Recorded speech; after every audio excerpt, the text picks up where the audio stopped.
right, we're live. We did it. Sorry for being late, guys. I sent Jerry a Teams invite instead of a StreamYard invite. And Dr. Jerry Craig, thanks for joining us today, man. You're on vacation right now? Working/vacation. So yeah, thanks for You having me. took the time to live stream with a bunch of insurance guys while you're on vacation. That's all we really need to What make else can I clear. do on a Friday afternoon? Right? I guess when you're on vacation, Friday doesn't really necessarily mean Friday. I don't know. But either way, thanks so much for joining us, man. Before we dive into content, you want to just introduce yourself? Sure. Jerry Craig, I'm the CISO for Intiva, a large managed service provider and security provider out of Northern Virginia. Been with the company about going on 3 years. Other than that, my background's prior active duty Marine Corps contractor, federal healthcare. So a little bit of everything except the MSP space. Awesome. And Andy, I think he answered one of your questions there. He said, He did. I heard it. We were having a debate, Jerry, before you hopped on, about whether it was CISO or CISO, because I've heard it both. And we had arrived before. We were going to let you be, weigh in and be the judge and jury here. But we had arrived at the idea that when you throw the V in there and you say vCISO, that sounds a heck of a lot better than vCISO, right? So we had arrived on CISO, and it sounds like we were right. Yeah. I think more people probably say CISO. I just, for whatever reason, like CISO better. We're going rolls off the tongue. Yeah. No, we're 100% in with Jerry on this. We're going to say for the rest of the broadcast, it's CISO. I dig it. Also, Travis Kroger, good friend of mine, called me a dummy for sending you a Teams invite. In my defense, for whatever reason, when you send an invite in Outlook, it just auto makes it a Teams meeting, which stupid. But anyway, forget that. We're going to talk about CISO stuff. Andy, I don't know if you want to kind of kick this off.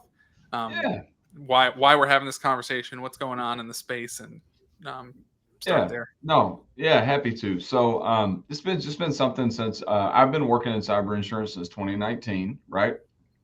Started working side by side with MSPs around 2020, late 2020, early 2021, and just have noticed over the last couple of years this it's a trend, this growing need for CISO services, and recently had met Dr. Craig at an IT Nation event.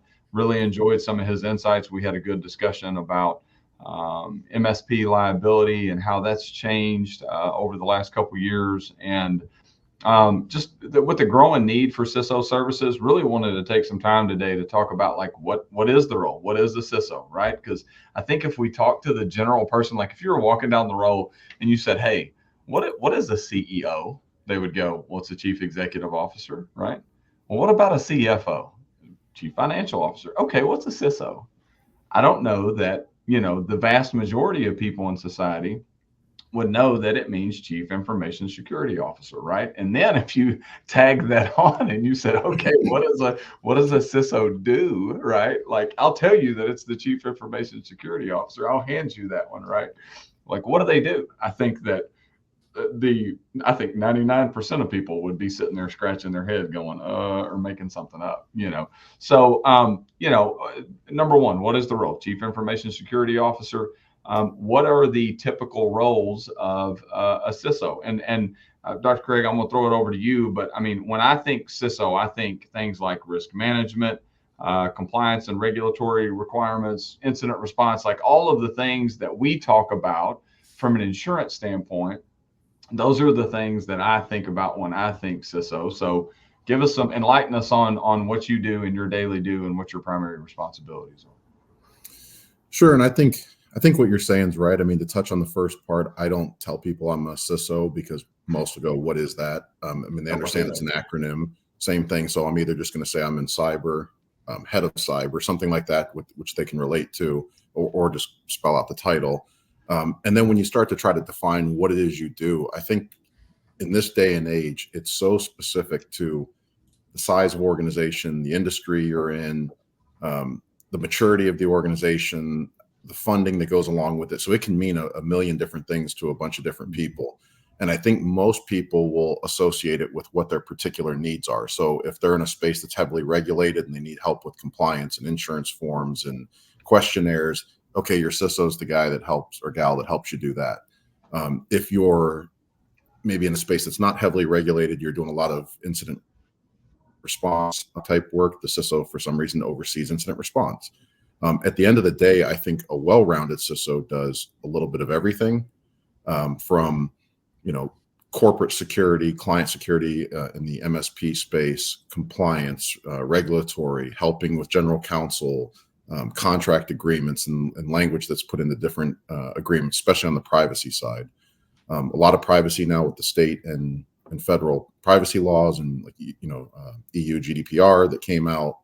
Each continent kind of having its own rules, risk management, vulnerability management, and then again, depending on your industry, in the MSP space, it can be helping with sales, content for the company, webinars like these, conferences, guest speaking engagements. I mean, I think it ranges the gamut of all things security. Yeah, no, that's great. And I'll admit some ignorance on my part, as we are insurance nerds, right? We're cyber liability guys. My first rub in, or whatever you want to call it, run in with a CISO role was with a group of virtual vCISOs, right?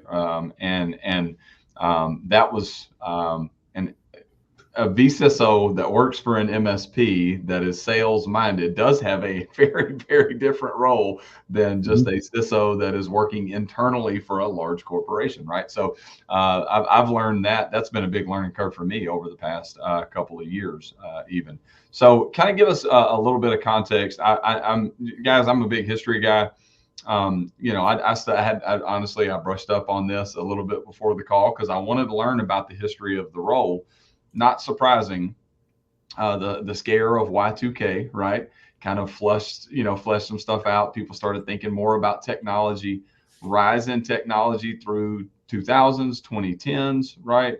9/11 even drove some companies to think more about cybersecurity. But really, in my lifetime and in my professional life, I've seen the big shift from or the big demand for CISO work and vCISO work, and the boards really start thinking through, we need to have somebody that owns this, was the pandemic. It was COVID, right? And all of the work from home, and how all of that fleshed out this increase in cybersecurity. Organizations that had never really considered cybersecurity heavily before, all of a sudden are having to make a decision. Do we add a CISO to the board? Do we bring somebody on fractionally, right? So for the folks that are listening today, help them kind of understand the difference between a CISO that's employed by an organization and a virtual or vCISO that's involved fractionally in the board. Sure. So starting with the first part from a timing perspective, I don't know if it was COVID. I don't know if it was Y2K. I don't know, if there was a thing that occurred that kind of sparked this interest or need. I think it's probably a grouping of different things over time, a ramp up. One of the things I think about is ransomware attacks. Prior to ransomware attacks, people weren't maybe as worried about vulnerabilities. They weren't worried about, okay, if I get hit, what really happens? Even when some of the ransomware started, you'd see like municipalities getting an $8,000 ransom. Who's going to go hire an expensive security person when they can just pay the $8,000 ransom if they get hit? I think when the shift in everyone's mindset is, it's not a matter of if, but it's not a matter of if, but when, and everyone believed, okay, now we're all going to get hit at some point. The ransoms are going to be expensive. They may or may not actually, give us the keys to decrypt. Now they might actually exfiltrate your data regardless of what they say and post. I think those types of shifts were probably more monumental in getting people to kind of agree that there's a need. I think a lot of companies got hit. Once they got hit, then it was an obvious. So as each year goes by and thousands more companies get hit, there's a growing knowledge. I think knowledge is the big key here. But then when you talk about a true CISO and a virtual CISO, I agree with one of the things you said. I looked at it as a fractional CISO when it first came out. And it didn't really, I saw people use the term fractional, like they do fractional CIOs or vCIOs. but it didn't seem to get adopted that well in the industry. I like that term better because initially I think you're hiring someone part-time because you can't afford or don't feel you have a need for a 40-hour-a-week person. Right. That's changed to this virtual CISO title. I think that does have a lot to do with COVID and people working remote. At the end of the day, I still think it's a combination of they're fractional and they're probably not on site with the company, and the whole virtual, you interact with them over Teams or over the phone or email, but they're not sitting in your boardroom. They're not sitting in your conference rooms. They're not sitting with the C-suite when they're making decisions. Right. We're kind of I hate to say it, but an afterthought. Like, we'll just run this by the vCISO at some point. Right. Can I ask a question on this? Why has the vCISO thing seemed to have taken off so heavily in the MSP space? Like, is it because it doesn't seem easy to me. It almost seems like you're taking on an extra weight of responsibility in saying, hey, we're going to, like you said, part-time, but we're going to function as your CISO remotely. Why has that become such like everyone's talking about it today? It's not like you hear it a little bit. And I think it depends who you ask and which side of the fence you sit on. Okay. So if you ask me, I think it was designed to be a strategic role to help the board or sit on the board or help the C-suite make business strategic, decisions, and how are they going to spend their money and how are they going to prioritize risk. On the MSP side, what I've seen for the last 3 years is it's looked at as more of a tactical position. When my insurance company comes to me and wants me to fill out a questionnaire, I'll give it to the vCISO. When my clients, or if I'm a federal contractor and I'm a subcontractor to a prime, and the prime wants to see what does my security posture look like, they'll send some form of survey or questionnaire. Let's get it over to the vCISO. So I think companies use the vCISO as an additional employee in a very tactical role, and I think there's that whole strategic piece has been left out. I don't see us doing a lot of true strategic work, being involved in forecasting and budgeting and risk and prioritization. Very rarely do I see us even getting to meet with board members. I have had the opportunity, and I think it's been a good thing. I think the boards like having someone there that can speak to it, but I don't think enough companies are adopting it that way. Yeah, how fantastic would it be if the vCISO even had a little bit of engagement with the board to be able to paint that greater picture of the security needs that this company really needs to face? Because usually the majority of the board never hears that stuff. Maybe the CFO, because they're the one making financial decisions. But at the end of the day, I mean, imagine going in there and saying, hey, you're all C-suite executives. You need to do security awareness training and not just yearly. Like being able to have that influence. Randy Haba, buddy of mine, says, I think clients want the MSP to take on the risk of cyber liability by signing off on insurance or other documentation. Last week alone, I received multiple documents from clients where state governments are looking for a CISO signature. So exactly what you said. And I think Randy, good to hear from you, man. I think that's dead on. Is what's interesting. And speaking from the cyber liability insurance perspective, and Andy, I'll let you go with this again in a minute, but speaking from the cyber liability insurance perspective, a lot of MSPs we talk to are afraid to fill out those questionnaires. But it's almost like once that vCISO title becomes a thing, now it's almost expected of them to do so on a greater level. So I just found that kind of an interesting piece there. I think you guys could probably relate to this a lot on the insurance side.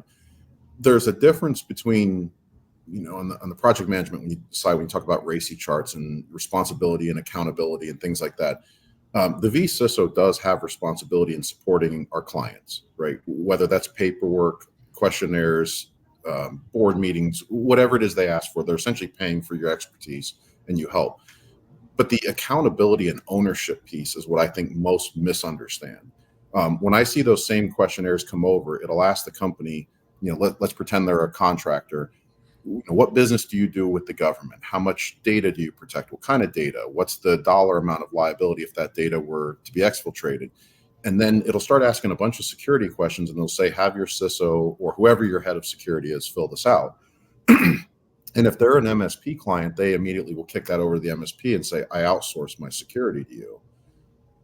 And that's true to an extent. You outsource certain services and technologies in response, but inherently security is the company's job to own. And if you look at it from that perspective, we're a tool to help you. But I think a lot of people look at it as, nope, I have no part of that because I pay you. And I try to give analogy. I've punted this liability over to you. Yeah, you're transferring, right? That's one of the ways you get rid of risk is to transfer. And I always give people the analogy, like, I can do a lot of things for you. I can't check when someone walks through your front door, if they're a visitor, that you're checking, making them sign in, giving them a badge, escorting them. You own certain things, and then I have a responsibility to help. Until they look at it from that perspective, I think it pretty much is just like the transfership of risk. It's fantastic. That's good Andy, what stuff. else you got? I mean, you're talking about the rise in demand, right? And what I've seen in the time that I've been in cyber insurance, right, is this we've been on. I feel like, cybersecurity and compliance and insurability have been on these three train tracks that are all heading in the same direction, and the tracks are getting closer year by year, right? Like we're merging, right? And one of the things that we talk about quite a bit at Fifth Wall is like, if you know what you're doing, you can spend money on cybersecurity and become more secure and become more compliant and become more insurable with the same dollar spend, right? So in my lifetime in cyber insurance, what I've seen is this, like, let's take HIPAA, for example, okay?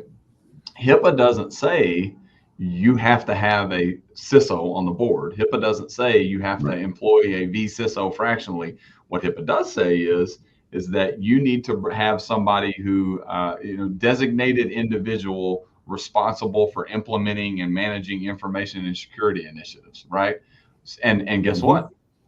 As of 2023, FTC safeguard rules said the same things about a lot of industries and a lot of rooftops that previously didn't have to have that, right? So I see a compliance push that's driving and fleshing this out as well, right? Like, if you think about car dealerships, right? And I mean, I don't want to go on a diatribe against a specific industry, but where I live in the South, there are car dealerships that do 50, 100, $150 million a year in revenue, right?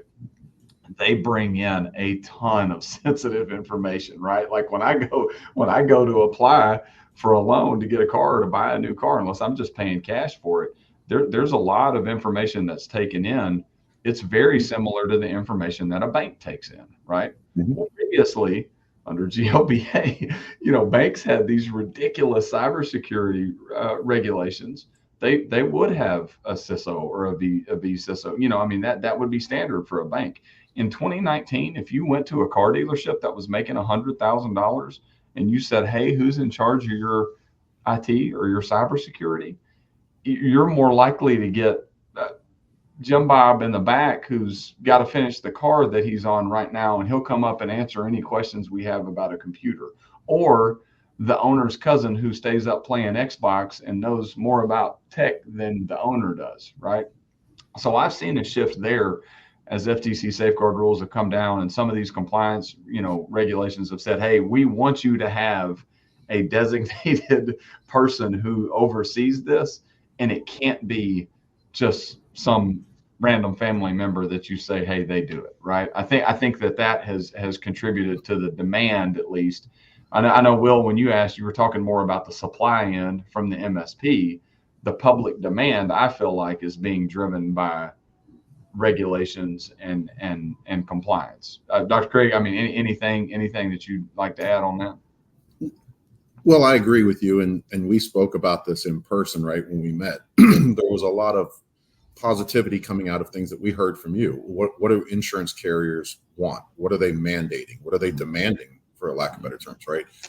That helps push the needle, because a lot of people simply aren't going to do something or aren't going to spend money until it has an impact on their ability to work, get insured, get reimbursed, file claims, whatever the case may be. So in some ways, I think those mandates really help us. Now it's not, you should do this. It's, look, you really have to. And everybody understands that, and they start budgeting for it. I think in general, our country's done a poor job of defining standards and frameworks that everyone should use. I mean, you can go do business in the EU and you're going to follow GDPR, whether you like it or not. Right. You can like the framework. You can disagree with what they say, but you can go get training on it. You can find literature on it. Everyone's doing the same thing. If we could pick a standard in the US, I think and just say at a minimum, everyone must do this, it would be so much easier to get everybody to implement, and then have your, your caveats. If you're in healthcare, you have those extra HIPAA requirements. And if you're in finance, you have FINRA requirements and things like that. But at a base level, I just think we have so many people that don't know what to do. They're not being pointed in the right direction. There isn't a mandate, or they're unaware of it. And I think, like a lot of things, people still believe ignorance of rules and laws will get them out of that lawsuit or that, criminal court case, which, as we're seeing, like we talked about, that's not the case anymore. People are being sued and held criminally liable, whether they know what the rules are or not. Right, for sure. I'm thinking about that. We see. Oh, go ahead. No, I'm just thinking about that, what you're saying, and from the compliance space. So let's talk general standard, right? There's multiple kind of compliance frameworks that an MSP could align themselves with. Like, there's not just this one where they say, hey, look, everyone has to be here. So I now have an easy in to the sales process, because I know at least every company needs to be at least here, right? And I mean, we talk about that from the insurance space, like you need to be this tall to ride this ride to meet the insurance standard. But again, insurance isn't even required. So it's really, at the end of the day, if the company doesn't want the insurance, then why do they need to get those controls, right? There becomes this piece where there's still that option on the table of, I don't need any security and I'm just going to risk it all, right? And it's just not great, especially because you have customer data at stake here in every situation. So it gets crazy like that. But then I look at the vCISO's role, like an MSP saying, hey, I'm going to be a vCISO. I'm going to take this on. I'm going to drive the compliance conversation. And I go right back to what you were saying earlier, Jerry, where you say, hey, I'm not going to go up to some company and say, hey, I'm a CISO. Like, they know what the heck that means, right? It's the same kind of thing where an MSP is going in and saying, I'm going to get you to CIS implementation group 2, and you're going to be good to go. And people are going to be, what the heck does that mean? And so I think part of the challenge here in the vCISO role is being able to, because when you're a CISO, you're part of the company, you work for the company, you sit on the board potentially. I mean, you're higher up, right? But from the vCISO role, now you're not just saying, hey, I'm going to handle your security, but you have to then be able to convey it in a way that each business owner you interact with is going to be able to understand in their own unique way. So I think the role gets pretty challenging, at least in my mind. It does. And as an outsider, you don't have the intimate knowledge of the company, their strategic vision, their roadblocks, their hurdles. People don't want to necessarily spill and air their dirty laundry of what they're not doing. Maybe what they're telling their clients or an insurance company they're doing, but they're not, if they were truly, audited and looked under the hood. So you have inherent challenges coming in from the outside. I think the way we approach it is, when you first meet with the client for this particular service, it's more of a discovery phase for the first probably 2 months, learning what their needs are, learning what their risk appetite is, learning who the decision makers are, who controls the purse strings. I feel bad a lot of times for whoever I'm working with, my counterpart at the client space, because a lot of times they're not the decision maker. In fact, most times they're not. They don't control the purse strings. They're basically a conduit back to someone. And it's like, you don't necessarily understand the space. It's not your fault. That's not your job. That's why you hire me. But I don't have a direct line to the people that need to hear it from me. So they have to go kind of liaise on your behalf. And a lot of times the people they're liaising to don't want to hear it. It's, again, unless it's a mandate. When I was in DOD, it was pretty simple. I mean, you've got military secrets, et cetera. We all learned to behave a certain way and accept what came with it from a user experience. If you work at a hospital and healthcare, I think people understand exactly the same thing. Walk into that car dealership, walk into a local law firm, the culture is not the same. The atmosphere is not the same. You can't behave the same. And they're just not going to accept it unless someone like you guys or a federal agency comes and says, this is the new rule. You will follow it. And here's the fine. And when they look at the fine, they go, that fine costs us more than doing things right. Let's just do it right.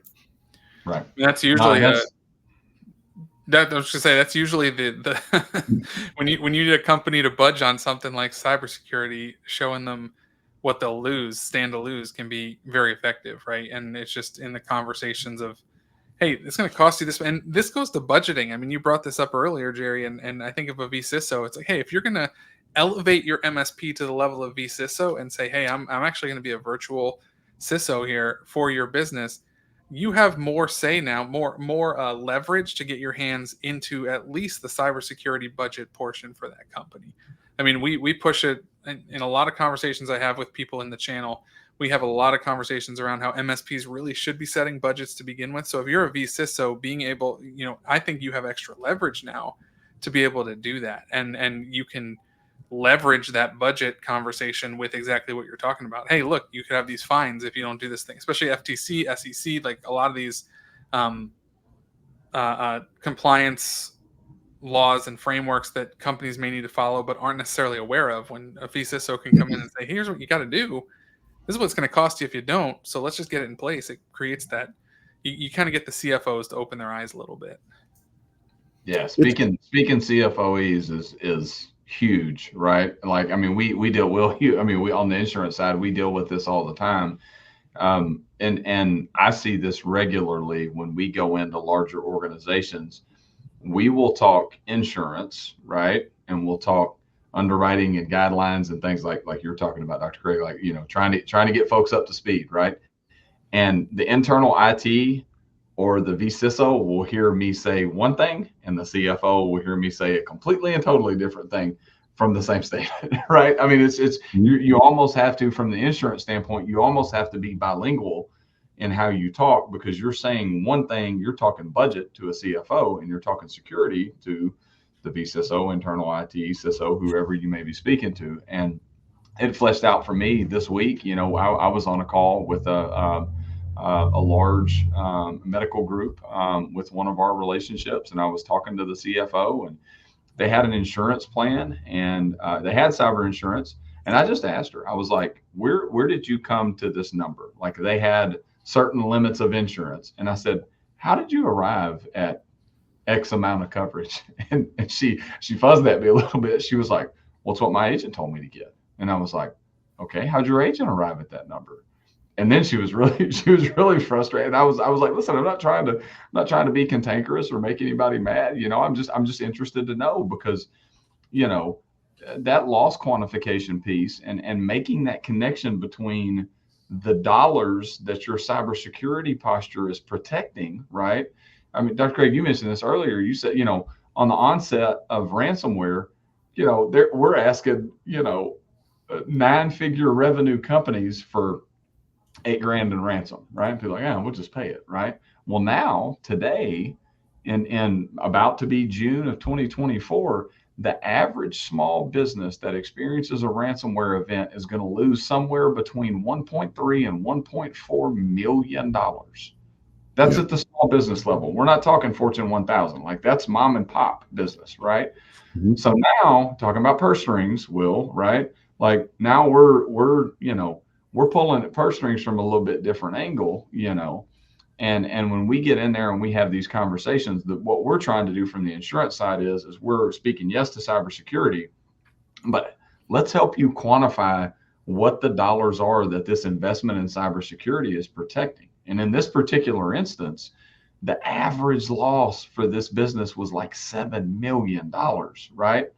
And the premium associated with protecting that $7 million was around 50, 60 grand. The cybersecurity associated, the upgrades that they needed to make, all in, they were going to be making about a, $30,000, $40,000 investment over the course of a year. I mean, sometimes it's peanuts when you compare it to the quantifiable number of what's being turned in on the loss sheets nowadays.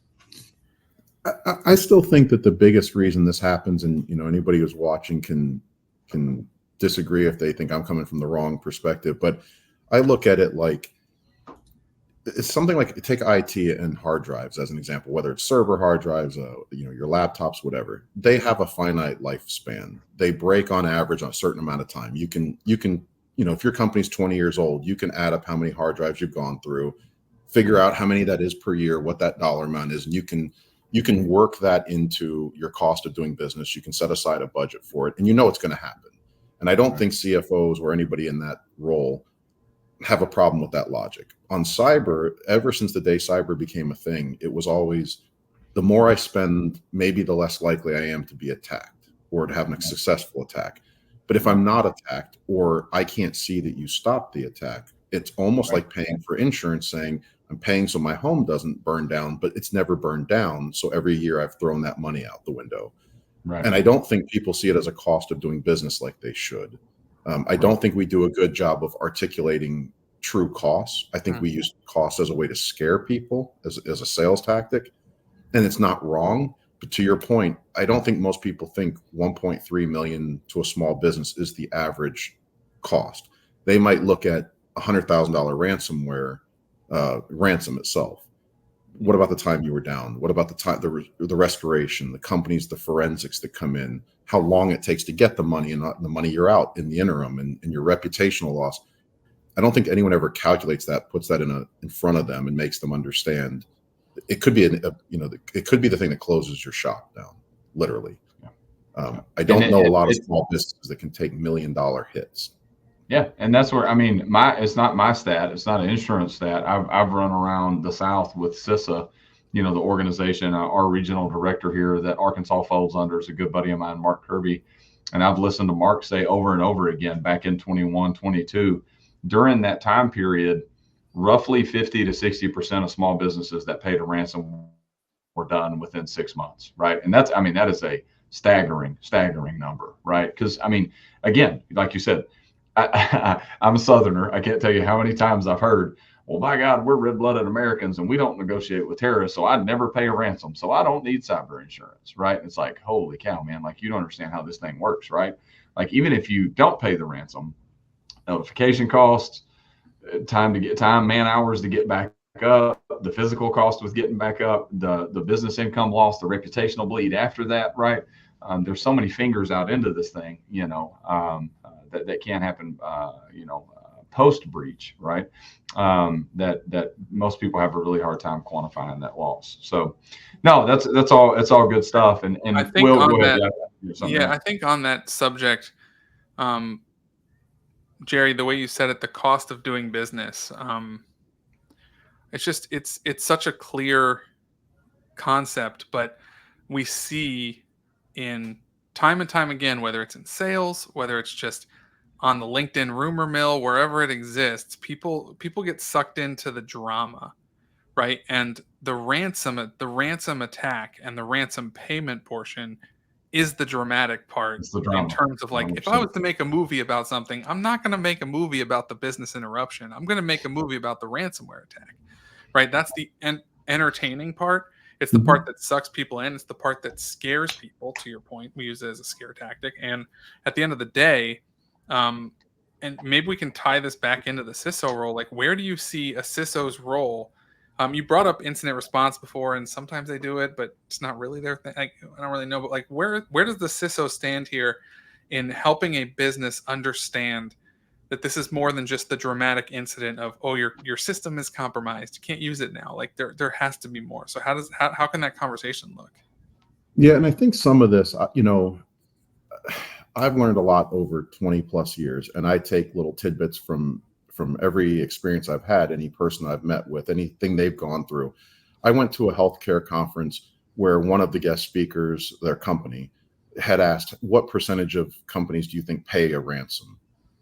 And people threw out all sorts of numbers, and they came back and said 100%, because it wasn't about is it $100,000? Is it $200,000? It was when they broke it down and said, in 3 days, you will spend more money being out of work, not being able to operate, than just paying the ransom. Fine, you can play around for the first 3 days, but at the end of the 3 days, you better pay the ransom. Otherwise, you're costing yourself more money than if you had paid. And at that point, they said every company paid it. And I think it's the same thing. I think from a vCISO perspective, again, we aren't doing a good job probably of getting the numbers and then breaking them down and saying, okay, it's not about can you withstand 1.4 million. It's in 5 days you will be bankrupt if you aren't operational or you've paid this ransom. and then get the board and the company to sit and think about, okay, let's have a contingency plan where we do maybe try to restore in the first day or the first 48 hours. But if we get to the third day and this doesn't look like it's going anywhere, pay it, because our alternative is to close up shop. If you're providing services to the federal government, I don't see them just not receiving their service for weeks on end. If you're providing medical supplies to a healthcare organization and you don't provide them, what are they going to do? Food industry, whatever the industry is, there's only so long you can operate before people will leave you or you close. If you can figure out how many days that is and how much money that equates to, I think you can forget about the 1.4 million number, and you can start actually talking to people about, have a plan for 24 to 48 hours, and then if all hell breaks loose after 48 hours, here's what we're going to do. I don't know that enough vCISOs have that knowledge or that conversation. Yeah, I mean even doing business. I mean, whether you're doing the business with the Fed or you're doing business with, if you are a vendor of some kind that is supplying to a business in order for them to operate, a lot of times they have contracts in place concerning business interruption. Like if you disrupt the supply chain, you pay them a fine. Like it's crazy. I remember reading about it in one of the auto dealers we were working with, where they actually had if they caused, I don't remember if it was Honda or Toyota or someone, if they had caused a disruption due to really anything to the greater auto company as a whole, they owed like $100K or something to that company as a fine. Like it's crazy. So we don't look at that stuff. We don't think about that stuff. And unfortunately, when all hell breaks loose, like you said, all of a sudden people start finding out, Andy, to your point before about all the stuff insurance covers that no one thinks of. Mm-hmm. People all of a sudden start finding out that there's way more to this than just, oh, my system's down, and that's, I think, from a lot of my experience with MSPs, the stress and the pressure often comes from the MSP getting a lot of pushback from the client saying, get my system back up online, right? I need to work because I can't see income. I can't pay my employees, blah, blah, blah. But at the same time, there are pieces that need to go through. So to have a window to say, look, there's an incident response plan in place. We have to work through this stuff, but here's the timeline, can be helpful. I think too, on the vCISO topics directly, whether you're an MSP, a consulting service, whatever the case may be, you see a gap in the market, right? There's market share that's up for grab. That customers need you for one reason or other, and people want to rush in there and fill that need. I know if you're an MSP, you have clients saying, I could really use service X, then you want to provide service X, right? You don't want them leaving. You want to obviously retain them as a client. All of that makes sense. I think the part that's left out is both from the consultant side and the client side is really sitting down and having a conversation about what their needs are. The client can say they need vCISO. Maybe they need a person to fill out insurance questionnaires, and maybe that's not a vCISO. Maybe that's another person. We can still do it for them, but they don't necessarily know what they need. And I think a lot of companies rush to fill the vCISO gap by hiring people, calling them vCISOs, just like vCIOs and anything.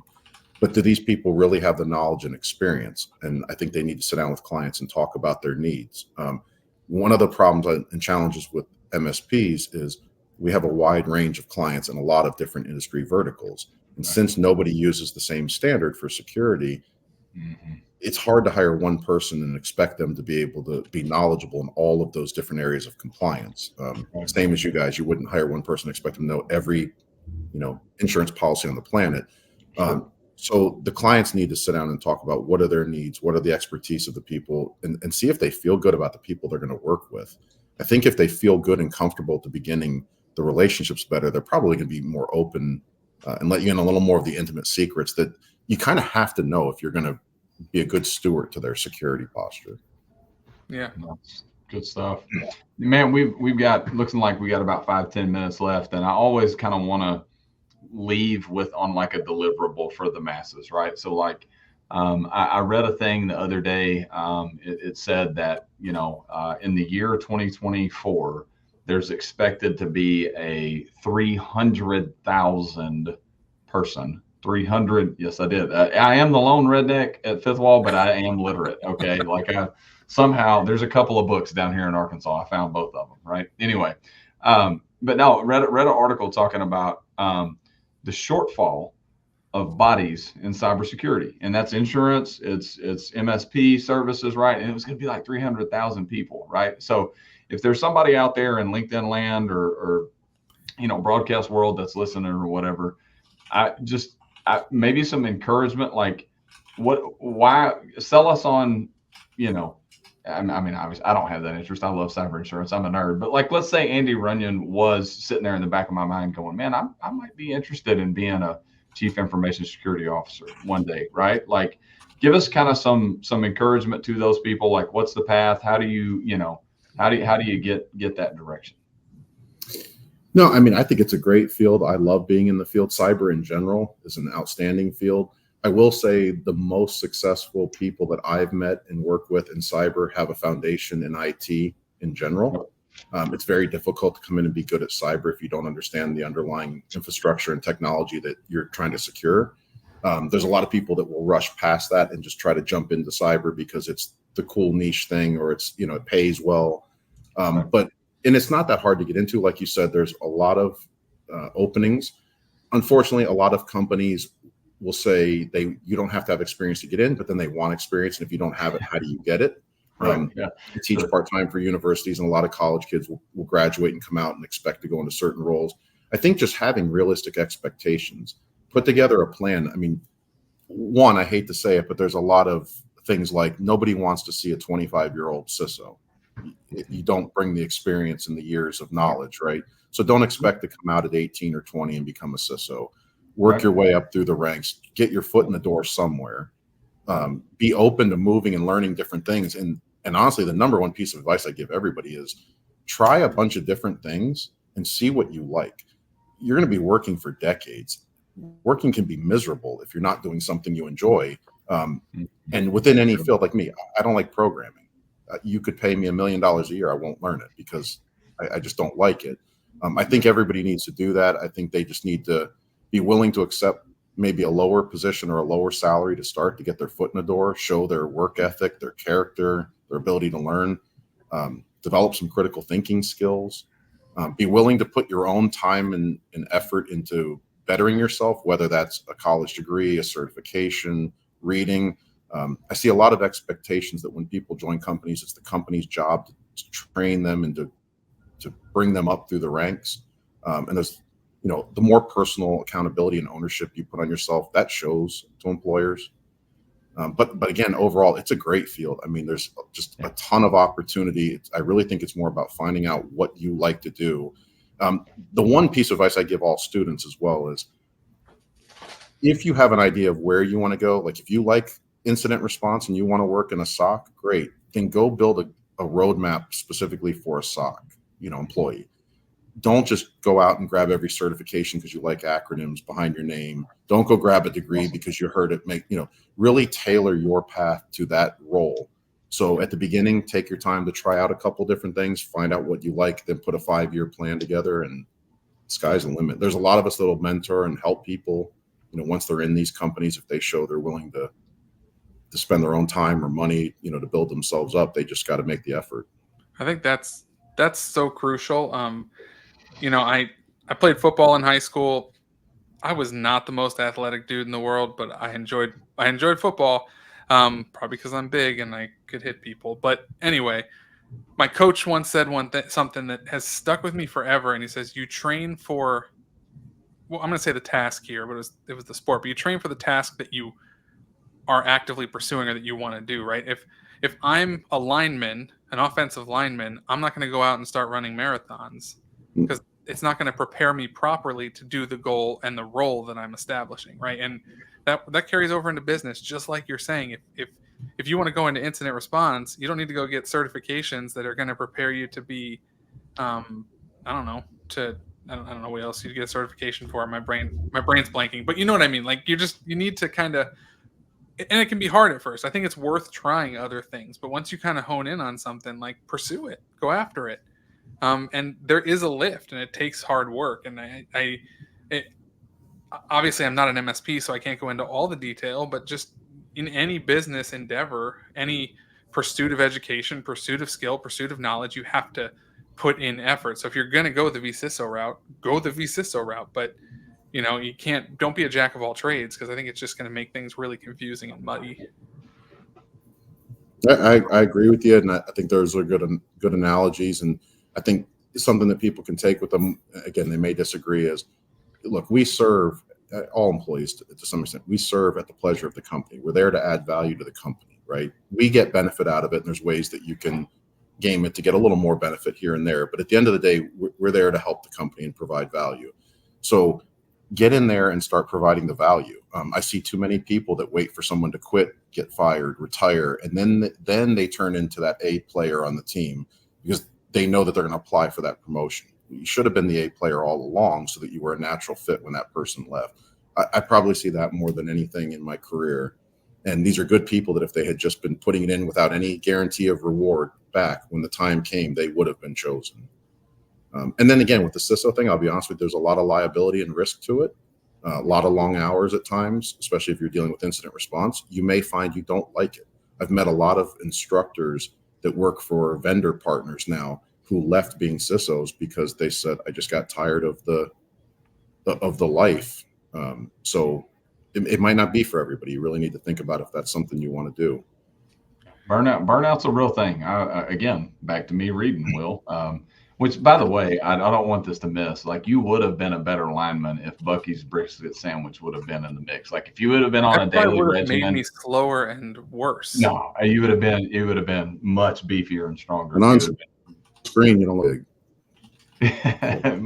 much better off with Bucky's brisket. But anyway, no, I mean that burnout's a real thing, and I've read some really interesting studies. I mean, I've talked about like vCISO and CISO burnout.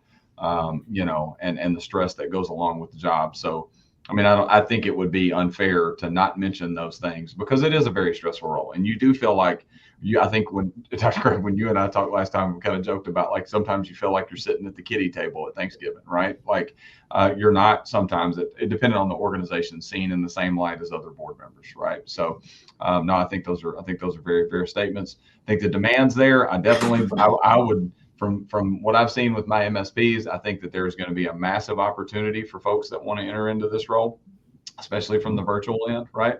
I think that specialization, I think that finding where your passion is, I think that's good advice for anybody entering into any field, right? Like on the insurance side, I was a generalist for 3 or 4 years. It about gave me a heart attack, right? And I decided, forget all that other stuff. Cyber is what I want to do. And since I made that decision, I've been a lot better and happier employee. So all good advice. But man, thanks for coming on today. We're running up against it. This was a really, really good discussion. I know I learned stuff about, the role that'll help me in my discussions moving forward. So I really appreciate you taking out the time on your vacation to hop on with us today.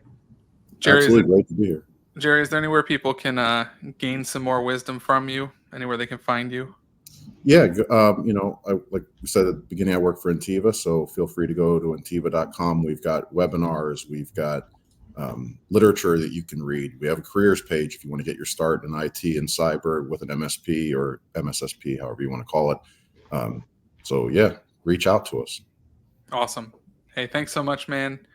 Guys, thanks for jumping on here, listening to some hotcakes on a Friday, and we will catch you soon, probably next week.